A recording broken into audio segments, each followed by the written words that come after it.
post and speeches ni Kong Kiko Barsaga na bumabatikos sa pamahalaan sa Administrasyong Marcos at iba pang opisyal ng pamahalaan kabilang na ang Kamara at Senado.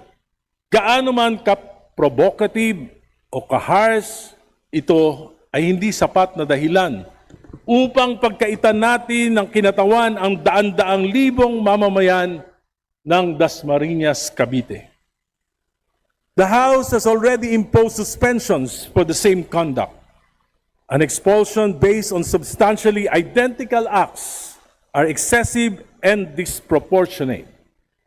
My concern is whether expulsion would be perceived as punishment for dissent rather than on genuine disorderly behavior. A court would likely be reluctant to interfere with the House's internal disciplinary powers. However, from a constitutional law perspective, expelling a representative for criticism, harsh language, and controversial social media posts would be difficult to defend as a proportionate exercise of the expulsion power. Si Kiko Barsaga ay hindi nagnakaw sa kaban ng bayan. Si Kiko Barsaga ay walang conflict of interest di tulad ng mga contractors na iniiwasang imbestigahan ng Kamara. Si Kiko Barsaga ay hindi nagpasok ng mga kahina-hinalang alokasyon sa national budget. Si Kiko Barsaga ay dumadalo sa sesyon di tulad ng mga maraming kinatawan. Hindi mo nakikita sa plenaryo pero laging present sa attendance record ng Kamara.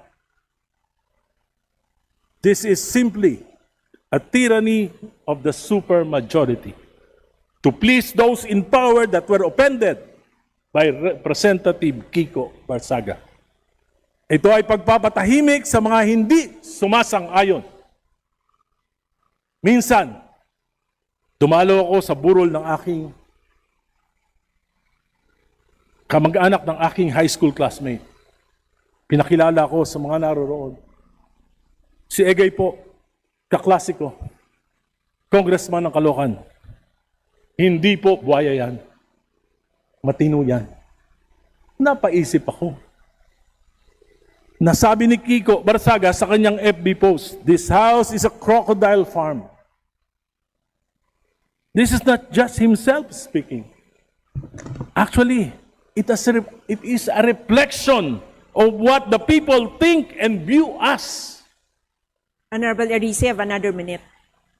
Sa South Lounge, sa Huntahan, hindi naman kinakaila, marami. Uusap-usap tayo. Ina-admit natin, hindi maganda ang tingin sa atin ng mamamayan after the flood control anomaly. Hindi kasalanan ni Kiko Barsaga kung buwaya at korap ang tingin ng maraming Pilipino sa atin. Hindi kasalanan ni Kiko kung mababa ang tingin sa Kongreso. Tayong lahat ay may pananagutan dito. Sa imaing ito, maraming aligasyon ng korupsyon. Yung ombudsman mismo ang nagsasabi, there are a lot of contractors dito sa Kamara, pero bakit hindi natin ito iniimbestigahan? Conflict of interest, anomalous budget and infrastructure, pork barrel, patronage politics using government funds, bundat ng mga political dynasties. Ngunit sa halip na linisin natin ang ating hanay at magbago sa ating mga gawi, pinili nating magalit, mainsulto at parusahan ng mga nagsasalita. Galit tayo, nasasaktan tayo sapagkat may kasabihan. Truth hurts. Kailangan pag-isipan natin itong mabuti. Bilog ang mundo. Papanalangin ko na huwag dumating na tayo ang magiging biktima ng kapangyarihan na ginagamit upang apihin ang malayang pagpapahayag. Ayon sa awit ni Alicia Keys, na ang title ay Karma. Karma.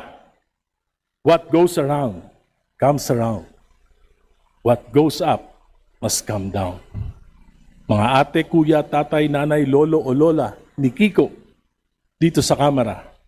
Ang bata, kung nagkakamali, alam ko, hindi gaanong normal yung mga gawi ni Kiko dito sa Kamara. Pero minsan, yung bata, nakakatuwa. Pero yung mga matatanda na ayaw magbago, dapat paalalahanin natin, dapat habang tumatanda tayo dito sa Kamara, tumitino rin tayo. Salamat.